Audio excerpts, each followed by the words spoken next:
The mist falls in the steep mountains near Coban, Guatemala, as Quechua Mayan people work among the coffee and cardamom plants spanning the hillsides.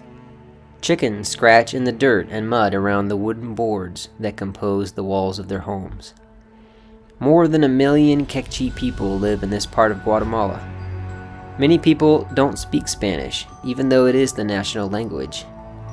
Eric and Amanda Rose lived among the Quechua people for 2.5 years and worked to have written material translated and printed in the Quechua language. In order to break down strong prejudice against foreigners, the Lord moved on them to start a monthly nutritious food supplement for the widows in their region, something that has continued for several years. As time went on, however, it became clear that radio and other audio content were the best way to reach the people with Bible truth. A radio station or radio broadcast seemed so far out of their reach, but little did they know that God was already working on hearts to make this a reality. The Adventist Church in Guatemala purchased a powerful FM station in the high-altitude city of Coban in October of 2021. And the Roses learned about this station and reached out 8 months later. The station was in need of content in the Quechua language, and the first Daniel 12:3 broadcast started airing in November of 2022.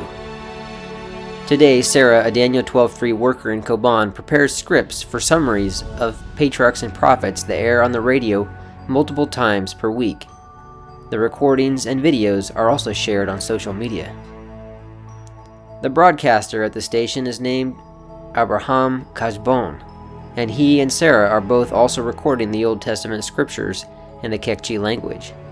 This is exciting to us since a recording of the Old Testament has never been produced before. We are working hard to amass a large amount of audio content to be installed on GodPods and other devices that will be shared in Guatemala in a future project. A few days ago, someone suggested that one of our staff might be able to find a Mayan speaker at the Michigan camp meeting, which seemed somewhat daunting, but 30 minutes later they were talking with a Mayan man from an even larger people group.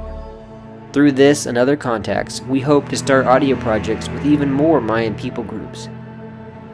As God opens doors, may we be willing and able to press forward through them. Please pray for our little team in Guatemala who are seeking to bring the golden truth to scattered thousands of people.